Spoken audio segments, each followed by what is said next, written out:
بسم اللہ الرحمن الرحیم. آج ہمارے پوڈ کاسٹ کے مہمان ہیں کمیل احمد، رجسٹرڈ نرس ہیں. نرسنگ فیلڈ کے حوالے سے آج ہم پوڈ کاسٹ ریکارڈ کر رہے ہیں. ان سے ہم نرسنگ مسئلے مسائل کے بارے میں جانتے ہیں. کمیل احمد، اگر دیکھا جائے پاکستان میں ڈاکٹروں کے علاوہ ایسے نرسز کو بھی بہت سارے مسئلے مسائل ہیں. ڈفرینٹ وارڈ میں روٹیشن کر چکا ہوں، تو ان کی ہر روز ڈیوٹیز ہوتی ہیں، کسی تہوار بھی چھٹی نہیں ہوتی، ڈیلی آنا جانا ہوتا ہے. لیکن حکومت کی طرف سے میں نے یہ بھی دیکھا ہے کہ اس کو کسی قسم کی مراعات نہیں دی جاتی. تو جو نرسنگ کے مسئلے مسائل ہیں آج کل جو آپ لوگ فیس کر رہے ہیں، ان کے بارے میں آپ کی کیا رائے ہیں؟ تھینک یو ڈاکٹر صاحب کہ آپ نے مجھے اپنے پوڈ کاسٹ میں بلایا. تو نرسنگ کو جو سب سے پہلے ایشوز جو نرس فیس کرتے ہیں ہاسپٹل میں، وہ یہ فیس کر رہے ہیں کہ پیشنٹ اور نرس کا ریشو بہت پاکستان میں بہت زیادہ ہے. مطلب نرس کم ہے اور پیشنٹ زیادہ ہے. اگر ہم انٹرنیشنلی دیکھیں according to American nursing association, تو اس کے مطابق جو ہے نرس اور پیشنٹ کا ریشو وہ بہت کم ہے. American nursing association guide line کے مطابق آپ 4 پیشنٹ دے سکتے ہیں جنرل وارڈ میں، اور انٹرنیشنلی کریٹیکل کیئر یونٹ میں جو نرس اور پیشنٹ کا ریشو ہوتا ہے وہ 1:2 ہوتا ہے یا 1:1 ہوتا ہے، اس سے زیادہ نہیں ہوتا ہے. اور یہاں پر پاکستان میں کیا ہو رہا ہے کہ مطلب ایک وارڈ میں ایک نرس ہوگا اور 30-40 پیشنٹ ہوگا کم از کم. یہ اگر دیکھا جائے تو ہمارے گورنمنٹ ہاسپٹل میں جس طرح کے KPK میں جو بڑے بڑے ہاسپٹل ہے، وہاں پر آپ لوگ جائے خود دیکھیں کہ مطلب کیا سچویشن ہو رہا ہے. تو اسی وجہ سے پھر نرسز یہ فیس کر رہے ہیں کہ لوگوں کا یہ سوچ ہوتا ہے کہ نرسز کا بیہیویئر ریوڈ ہے. تو نرسز کا بیہیویئر ریوڈ نہیں ہے، یہ برڈن کی وجہ سے نرسز اس طرح کے بیہیویئر پہ شو کرتا ہے کہ مطلب نرسز کے اوپر برڈن زیادہ ہوتے ہیں تو اس سے پیشنٹ کا کیئر کمپرومائز ہوتا ہے. تو پاکستان میں نرسز کو کسی قسم کا بھی فیسلٹیز نہیں ملتا ہے جس طرح باہر ملکوں میں وہ لوگ دیتے ہیں. مطلب نرسز کو یہاں پر کوئی اکوموڈیشن نہیں ہے، پے اتنا نہیں دیتا ہے جتنا وہ ورک کرتا ہے. تو یہ مسئلے مسائل ہے. ان کے بارے میں کمیل احمد، باقی چیزیں اگر آپ نے دیکھی ہیں تو اب جو کرنٹ حکومت ہے اگر ہم دیکھ لیں تو نرسز ڈیلی پروڈکشن بہت زیادہ ہو رہی ہے نرسز کی، چاہے وہ ہسپتالوں میں ہو چاہے وہ پرائیویٹ ہسپتالوں میں ہو.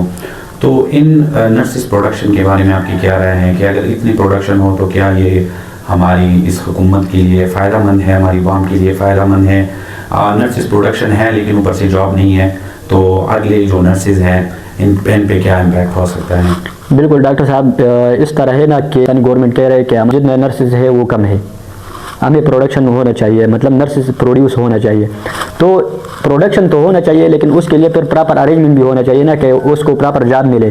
تو پاکستان میں صرف چیزوں کا پروڈکشن ہو رہا ہے، باقی اس کو مطلب پلیسمنٹ نہیں ہو رہا ہے کہ نرس یہ اتنا جو پروڈکشن ہو رہی ہے یہ کس ہاسپٹل میں یا کون سے ہاسپٹل میں جاب کرے گا پھر فیوچر میں. تو اس میں جو سب سے پہلے آج کل جو نرس ایشو فیس کرتے ہیں وہ یہ ہے کہ مطلب جو نیولی فریش گریجویٹ ہے اس کو پراپر انٹرنشپ نہیں مل رہا ہے. انٹرنشپ کا بہت بڑا ایشو ہے. بہت سارے کالج کھلے ہیں مطلب جو کہ پروڈکشن کرتا ہے نرسز کا. ہر ایک کالج جو ہے نا KPK میں 250+ نرسنگ کالج بنے ہیں. اگر میڈیکل کالج آپ لوگ میڈیکل کالج اور نرسنگ کالج کمپیئر کریں تو پچھلے 10 ایئرز میں KPK میں ایک بھی ایسا میڈیکل کالج نہیں ہے جو فریش کھلا ہو. تو کوالٹی بھی کمپرومائز ہوگا. اسی طرح اگر پروڈکشن زیادہ ہو جائے اور ڈیمانڈ کم ہو جائے تو اٹس مین کہ چیزیں سستا ہو جائے گا پھر. تو اسی طرح پھر یہاں پر ہم لوگ ڈیلی دیکھتے ہیں کہ نرسنگ اسٹوڈنٹس آتے ہیں، نیولی فریش گریجویٹس آتا ہے ہاسپٹل میں، محنتیں کرتے ہیں کہ مجھے انٹرنشپ چاہیے.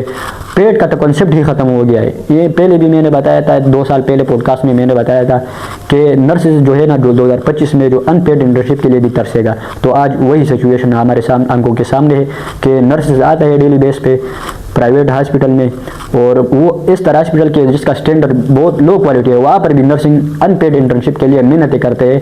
تھاؤزنڈس آف روپیز بھی دیتے ہیں ایڈمنسٹریشن کو کہ یہ مجھ سے لے لے اور مجھے انٹرنشپ دے دے. تو یہ سب اوور پروڈکشن کی وجہ سے ہو رہی ہے. مطلب پروڈکشن زیادہ ہو رہی ہے تو اس کو پراپر سیٹلمنٹ کے لیے مطلب ایک پلیس نہیں ہوتا ہے جہاں پر اس کو سیٹل کرے. اچھا، یہ تو آپ نے بات کی بالکل ایسے ہی ہے، پیڈ انٹرنشپ ہوتی ہے، لیکن میں نے ایسے بھی دیکھے ہیں بہت تگڑے نرسز ہوتے ہیں، ٹیلنٹڈ ہوتے ہیں، لیکن پھر بھی وہ سیکنڈ شفٹ کے لیے بھی جاتے ہیں، سیکنڈ جاب بھی کرتے ہیں. تو مطلب سیکنڈ جاب کے حوالے سے آپ کی کیا رائے ہیں کہ نرسز اتنی ٹف ڈیوٹیز کے باوجود 2-3 دن چھٹیاں ہوتی ہیں، باقی ڈیلی ان کی ڈیوٹیز ہوتی ہے، مارننگ شفٹ گورنمنٹ ہاسپٹل ہو تو ایوننگ اور نائٹ ان کی پرائیویٹ ہاسپٹل ہوتی ہے، تو ان کے بارے میں آپ کا کیا رائے ہے؟ تو سر بالکل اس طرح ہے، یہ تو ہر کوئی جانتا ہے مطلب کہ ایک بندہ ڈبل شفٹ کیوں کرتا ہے. سب سے پہلے تو نرسز کا سیلری بہت کم ہے پاکستان میں. اگر پرائیویٹ میں دیکھا جائے تو وہ تو کلاس 4 کی سیلری کے برابر ہے, مطلب 35-40 تک ہوتے ہیں پرائیویٹ ہاسپٹل میں, اور اگر گورنمنٹ میں ہم لوگ دیکھیں تو 80 تک ہوتا ہے میکسیمم. ٹھیک ہے, تو یہ اسی وجوہات کے بنا پر نرسز پھر کیا کرتا ہے, پھر ڈبل شفٹ کرتا ہے. تو ڈبل شفٹ کی نیگیٹو ایفیکٹ یہ ہے نرسز کے اوپر کہ پھر وہ مینٹلی ڈسٹرب ہوتے ہیں. مینٹلی ڈسٹربنس سے پھر وہ پراپر مطلب پیشنٹ کو کیئر بھی نہیں ڈیلیور کر سکتے, کیونکہ اس کا سلیپ سائیکل ڈسٹرب ہوئے, اور مینٹلی مطلب پھر وہ ٹائرڈ ہوتے ہیں, وہ اتنا تھک چکے ہیں کہ وہ پھر کسی کے ساتھ بات کرنے کے لیے بھی تیار نہیں ہوتے. تو بہت سارے لوگوں کا پھر کمپلین آ رہا ہے کہ نرسز ریوڈ ہے. تو نرسز ریوڈ نہیں ہے, بلکہ اوور لوڈ کی وجہ سے وہ مطلب اس طرح بیہیور شو کر رہے کہ لوگوں کو پھر ریوڈ لگتا ہے. کومیل احمد, ہماری جو حکومت ہے وہ پوری طرح ناکام ہو چکی ہے, فیلئر سٹیج میں ہیں, وہ پراپرلی وہ ڈیلیور نہیں کر سکی جو ڈاکٹروں کو, نرسز کو, اور باقی جو بھی ہیلتھ عملہ ہیں. ہر فیلڈ میں ایشوز بہت سارے ہیں, لیکن جہاں پر اگر ہم دیکھ لیں ڈاکٹر اور نرسز ایسی ہیں جو وارڈس کو بھی سنبھالتے ہیں, مریضوں کو مینج بھی کرتے ہیں, ٹریٹ بھی کرتے ہیں, اور دن رات اسپتال میں یہ لوگ ہوتے ہیں. ان کی تنخواہ کم ہے, کسی قسم کی اکوموڈیشن نہیں ہے, انٹائٹلمنٹ نہیں ہے, بہت سارے ایشوز ہیں. ڈاکٹروں کے لیے تو بہت سارے روٹس ہیں باہر ملک جانے کے لیے, لیکن نرسز کے لیے آپ کے خیال میں کون کون سے روٹ ہیں؟ اگر یہاں پہ اگر ایک نرس ایسے ہو جن کی تنخواہ کم ہو رہے ہو, ڈبل شفٹ کر رہے ہو, پھر بھی فائنینشیل کرائسس میں ہو, حکومت کی طرف سے کسی قسم کی فیسیلیٹیشن بھی مطلب نہیں دی جاتی, اگر وہ یہ چاہ رہا ہو کہ میں یہ ملک چھوڑ کر باہر ملک چلا جاؤں اور وہاں پر سروسز دے دوں, تو ایسے کون سی روٹس ہیں باہر ملک جانے کے لیے کہ وہ نرسز وہ روٹ اپنا لیں؟ اچھا جی, تو یہ تو بہت مطلب امپارٹنٹ کویشچن ہے, کیونکہ بہت سارے لوگ یہی کمنٹ باکس میں پوچھتے ہیں کہ مطلب ہم کیسے رجسٹرڈ نرس بن سکتے ہیں باہر ملکوں میں. تو اس کے لیے ایک پراپر چینلز ہوتے ہیں. مطلب ابھی جو نرسنگ ڈگری ہے نا وہ BSN ہے, bachelor of science in nursing, اس کو بہت سارے اپرچونیٹی مل رہے ہیں باہر ملکوں میں. باہر ملکوں میں جانے کے لیے نرسز کو ٹیسٹ دینا پڑتا ہے, جس طرح کے میڈیکل والے دیتے ہیں, USMLE دیتے ہیں امریکہ میں یا کینیڈا میں, اسی ملکوں میں. تو نرسز کے لیے وہاں پر NCLEX ہوتا ہے. NCLEX مین national council of license examinations. یہ امریکہ کے مطلب جو بورڈ ہے, جو نیشنل بورڈ ہے, وہاں کے ایگزام ہے, اور پھر آپ امریکہ میں ایز اے نرس پریکٹس کر سکتے ہو اگر آپ لوگوں نے یہ ٹیسٹ پاس کیا. یہ NCLEX ہوتا ہے. تو ابھی تو خوش قسمتی کی بات یہ ہے کہ پہلے پاکستان میں NCLEX سینٹر نہیں تھا جہاں سے آپ لوگ ٹیسٹ دے اور باہر ملکوں میں کام کرے. ابھی ریسنٹلی تقریباً 2-3 دن پہلے لاہور میں NCLEX سینٹر اوپن ہو گیا ہے. تو یہ نرسز کے لیے بہت پازیٹیو مطلب ایک کام ہوا ہے کہ نرسز ابھی جو جتنا ان لوگوں کا خرچہ ہو رہا تھا نا باہر ملکوں میں جانے کے لیے, مطلب اس سے پہلے جو نرسز NCLEX دے رہے تھے, تو NCLEX ٹیسٹ دینے کے لیے نرسز کو ملیشیا یا فلپین یا اسی طرح باہر کنٹری میں جا کے NCLEX دینا ہوتا. ابھی پاکستان میں یہ فیسلٹیز اویلیبل ہے.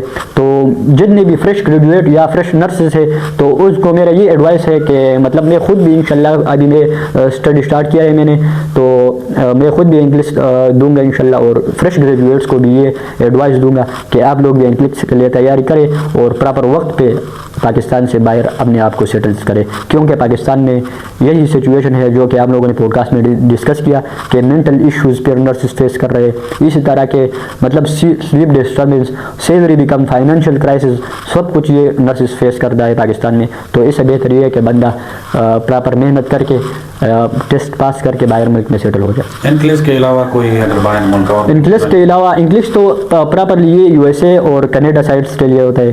اسی طرح اگر آپ لوگ NCLEX نہیں پاس کر سکتے ہو یا NCLEX کے لیے آپ لوگ کے پاس ٹائم نہیں ہے کہ اسٹڈی کر کے NCLEX پاس کرے, تو آپ کے لیے پھر اس سے بھی آسان روٹ سے سعودی نرسنگ لائسنس ایگزامینیشن ٹیسٹ جس کو SMLE کہتے ہیں. اس طرح اس کے علاوہ دبئی میں اگر آپ ایز اے نرس کام کر رہے ہو, کرنے کی خواہش رکھتے ہو, تو دبئی کے لیے MOH اور اس طرح DHA اور ہارٹ ٹیسٹ یہ ہوتا ہے.